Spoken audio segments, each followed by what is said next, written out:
Today is a great day for all of us. Can you hear me there?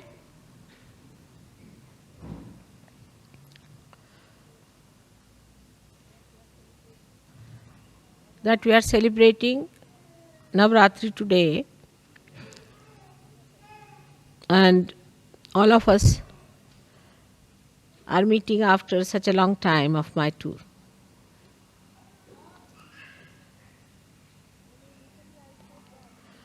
When in Italy I said that England is the heart of the universe, they would not accept it.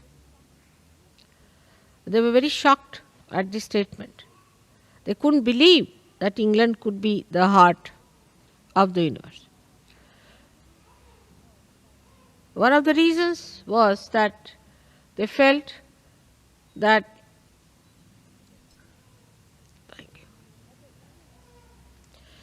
the English people were invaded once by Romans,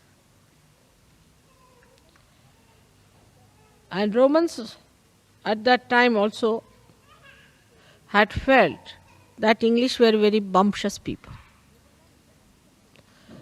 They would not even accept the defeat with the grace of a person who is lost.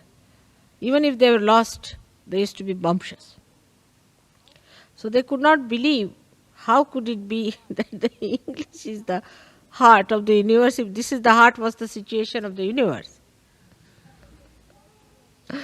And then they described to me at length the bumptiousness of the English.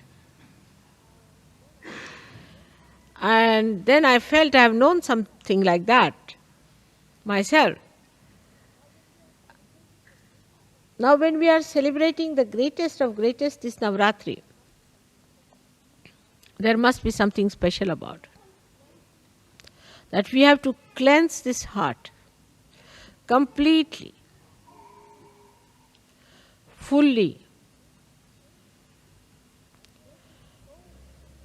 and make it so pure that it purifies all the blood that passes through the whole of the body. So the cells of this heart, which has made this great organ, has to be the best, because the cells of the heart within a human body are the best cells, the highest quality, the most sensitive. And it's the heart that expresses the anahata,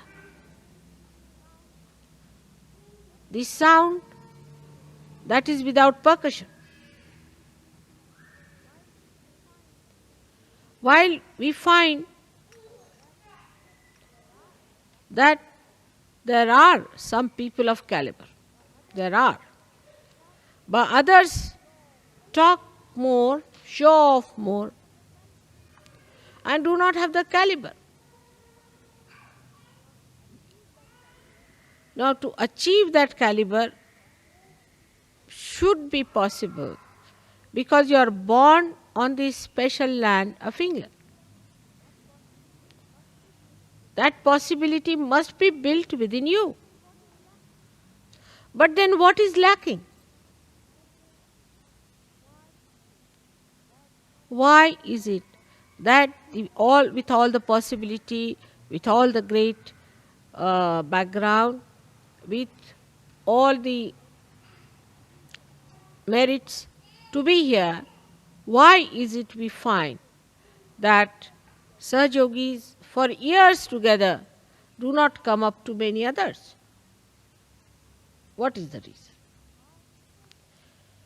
Heart, if you see, has a pulse rate and it moves with a certain sound, and you can even get it onto a graph, and it is so systematic, it is so regularized, it is so disciplined that even a slightest murmur or slightest change shows on the graph. It's a very sensitive thing. And that is what is lacking here, is that discipline of the heart. It's an erratic, funny heart which swells up in ego. And whatever one may talk, this is another reading people have, that whatever you may tell them, that time seriously they listen to you, and second moment it has no effect on them. So this is another thing we should see, that if it is within us, let us understand that what we lack is disciplining. And that disciplining has to come, otherwise our caliber cannot improve.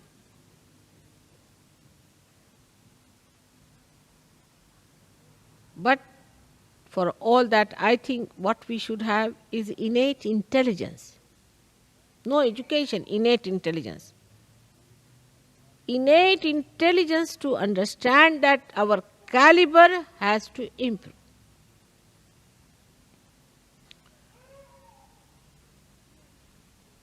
Now here pulsates the spirit.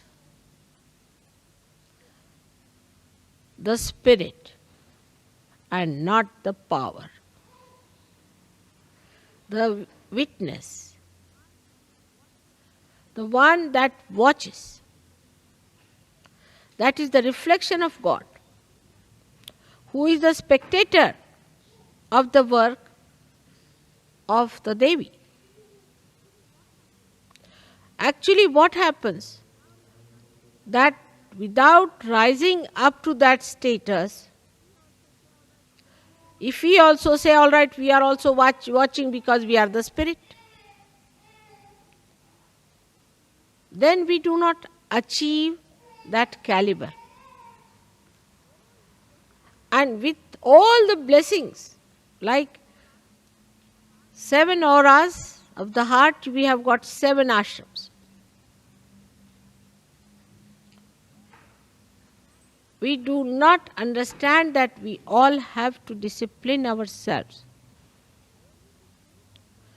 only to take advantage or to be in the Sahaja, to claim that you are a Sahajogi, is not a sign of being a cell of the heart. And warning has to be given now. Very important is, at this juncture, when Sahaja is now taking off, remember this, the speed has been gained and it is taking off. Those who will be left behind will be left behind. So don't get into bumptiousness. First is your character, as everybody says, they are very bumptious. Try to be humble and then understand that you have to be in the plane and not left behind on the grounds. It is moving fast. Now the most fortunate thing is that today is the Navaratri, and that I should be in London, and this Navaratri Puja should be performed here. No other country is that privileged, because this is the highest puja.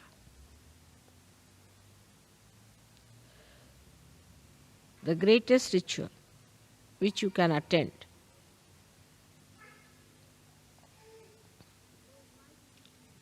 So why do we do Navaratri?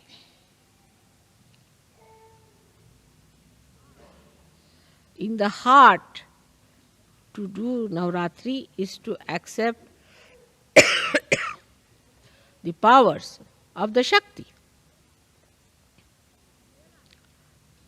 To realize the power that all these chakras have got in themselves. And that when they are enlightened, how you can express all these powers. of these 9 chakras within ourselves.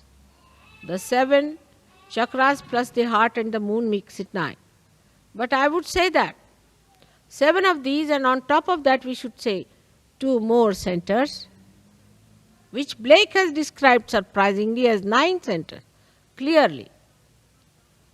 Just now I cannot talk of the higher 2 centers, but let us at least talk of the 7 centers. The power of these centers have we been able to develop within ourselves. How can you do it? You have no time. You are all busy people and bumptious. So now, to develop these powers, we have to concentrate on these chakras. Everywhere I went, I was surprised.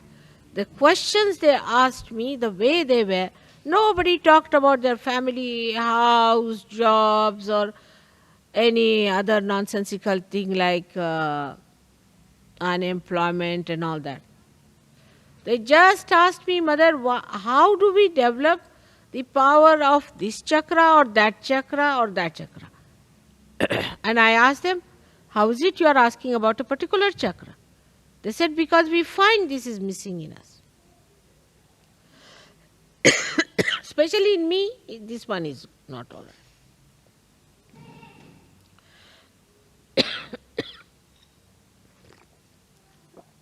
This is another negativity to make my throat all right.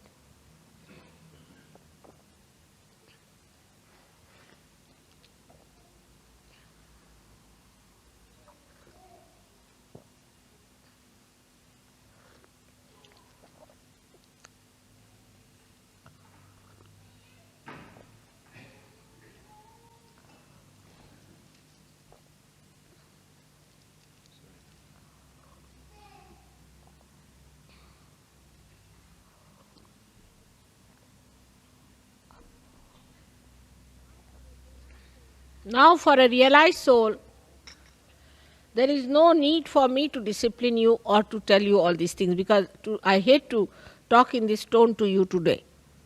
But I have discovered that if I do not warn you now, tomorrow you will blame me that I did not warn you.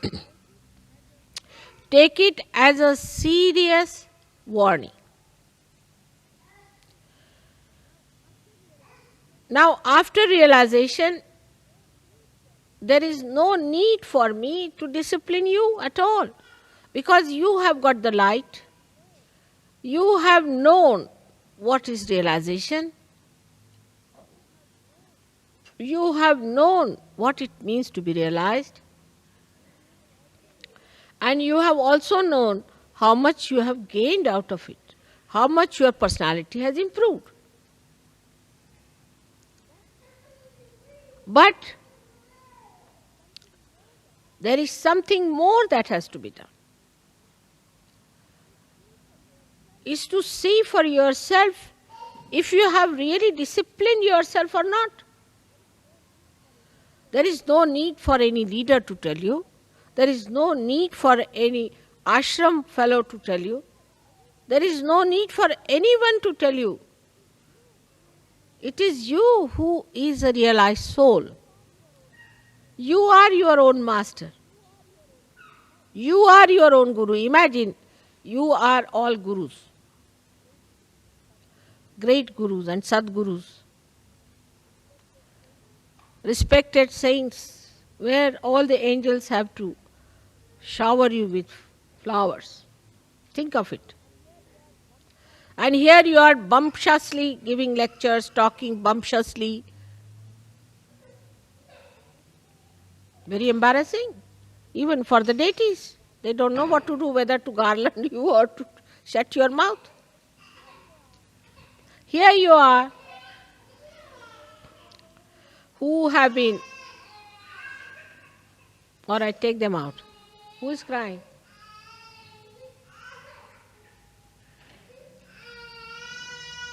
Kathy's child.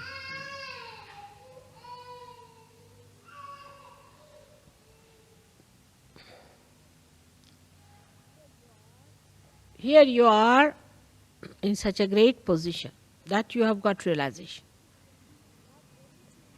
That only thing you have to accept the beauty of this great yoga, that you just enlighten your own powers which are on these 7 chakras. Now let us see, the first chakra belongs to the power of Gauri, the power of the mother of Sri Ganesh.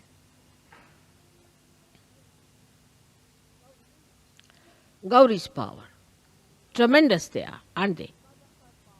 Because of her power, you have got your realization.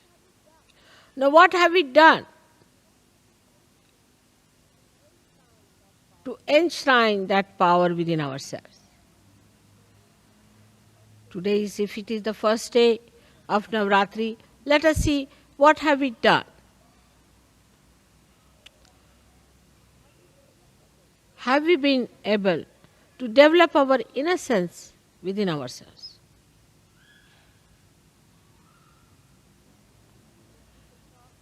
When people talk, they are so sharp. How can you be sharp if you are innocent? They are so bumptious. How can you be that if you are innocent? People play games. How can you do that if you are innocent? Harm each other. How can it be if you are innocent?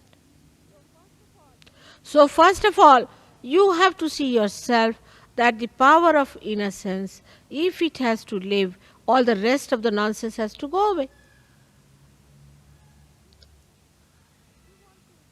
If you want to have the innocence, all that is anti-innocence has to be dropped out. I can understand about people who are ignorant, who have ignorance. Then in ignorance, of course, how will they talk of innocence? But you are not ignorant people. You are knowledgeable. You've got your enlightenment. And the power of innocence is so great. It makes you absolutely fearless. Not bumptious, but fearless. And the greatest thing of innocence is that you are respectful. The sense of respect, if it is not developed within you, if you cannot develop the sense of respect for other Sahajogis, for other people, for the ashrams, for the discipline and your own self-respect,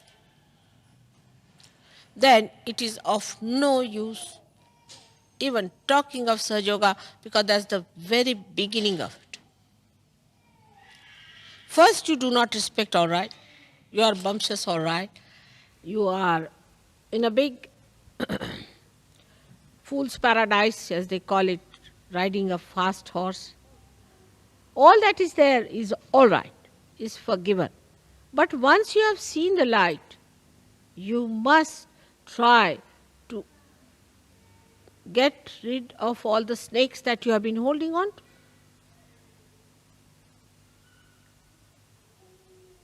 It's a simple thing. In your childlike nature only, you can receive the blessings of Gauri. Otherwise you cannot. You have to be really childlike. Otherwise, it is absolutely useless, no use telling you anything, because you think you are too clever. To such a person who thinks he is too clever, what's this of talking to such a person? Because he already knows everything. So the first power when you develop, you must learn to sit on the Mother Earth, first of all. You must respect the Mother Earth, because the first chakra is made out of the Mother Earth. Try to be more settled down with yourself on Mother Earth.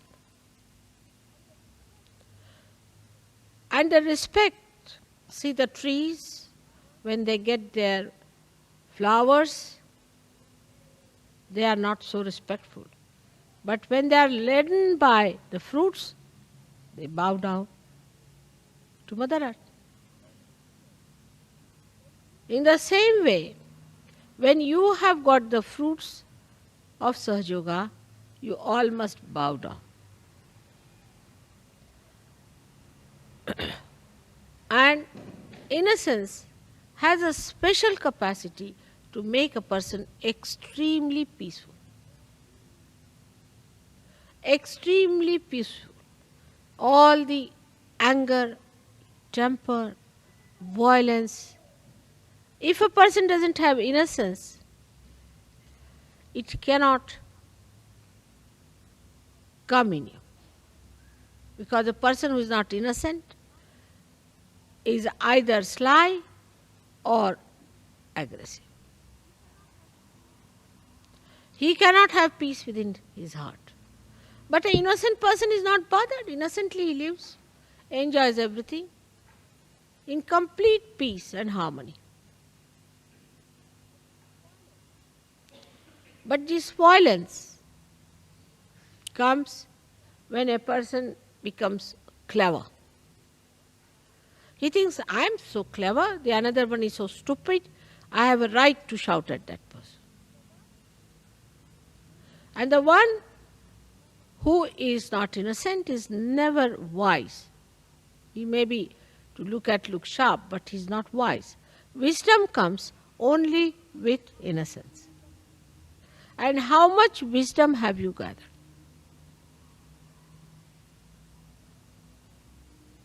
That is what one has to see. When your power of innocence increases, wisdom is apparent. People say that fellow is very wise. For example, if somebody is crying about his wife, a wise person will say, oh Baba, just look at this, still busy with his wife. Another one is crying about his house or something. He says, oh, look at this one, still busy with the house.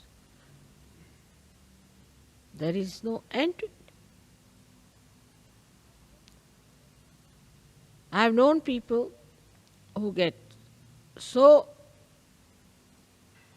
swollen up that they think they must give a big lecture for 1 hour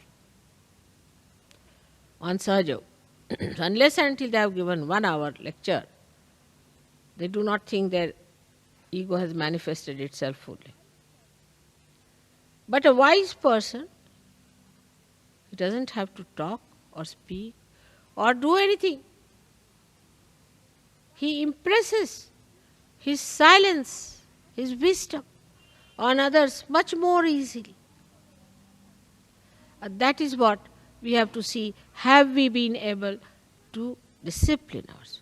Because our growth is very much in the beginning of it. We have to grow quite a lot.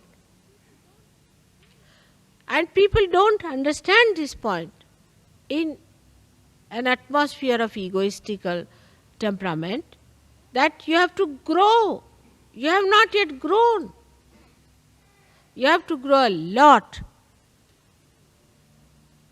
And when you grow, you find this wisdom really fragrant with compassion.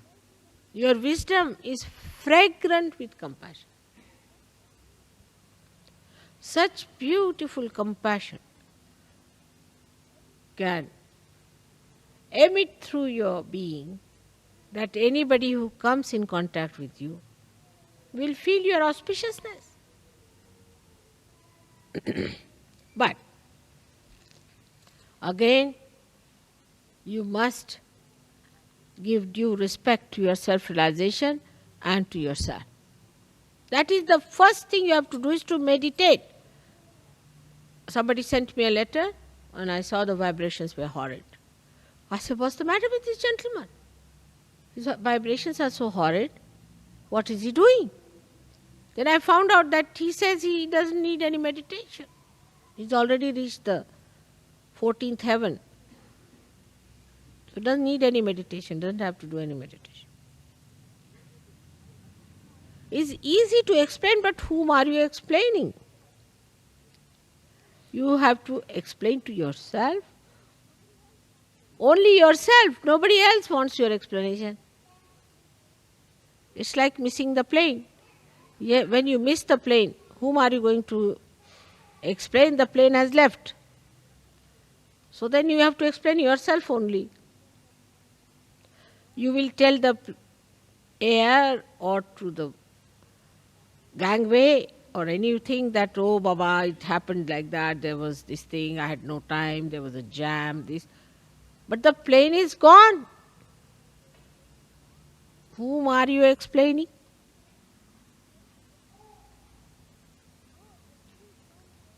So everyone should meditate every day. That is a very important thing which people are doing in all the countries where I am not. Because I am in England, people take me for granted. Mother is doing everything. So I get up at 4 o'clock, take my bath, meditate for you all. I better start doing that again. Otherwise you have no time to meditate, so at least let me meditate for your sake. So everyone must today promise to me that they will meditate every day. Get up in the morning.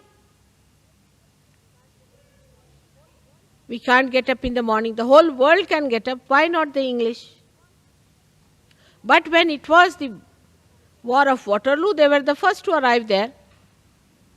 They won the war because they were so punctual. What has happened to their punctuality today?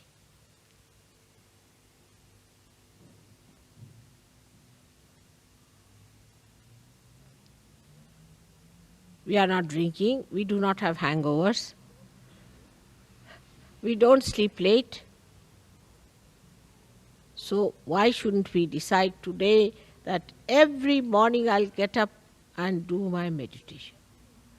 And while meditating, I must concentrate on myself and not on others. And see for myself what is catching, where am I catching, which chakra I am catching, what have I to do.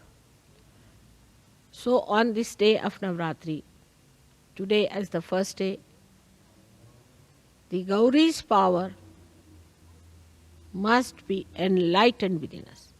And they must express. And they are tremendous. I cannot describe them in one lecture. Think of the primordial Kundalini. She acts in the Mother Earth, she acts in the universe, she acts in the animals, she acts in the matter, she acts in the human beings, and now she acts in you. She is the one who decides the face and the figure that you are going to have. She is the one who decides what child you should have. She is the one who gives you a particular type of a child that you need. She is the one who has got you all these beautiful children. She is the one who has given you these sparkling faces and sparkling eyes. All this she has done for you. But what about the power that you have within yourself? How much have you manifested that? The primordial is working very hard, no doubt. But what about you, the individuals who have got their own Kundalini awakened? How far you have opened her out? And what is Kundalini is a simple thing, as you know, is the true desire. So true desire to perfect yourself, to grow yourself, if it is really true desire, nothing else is important.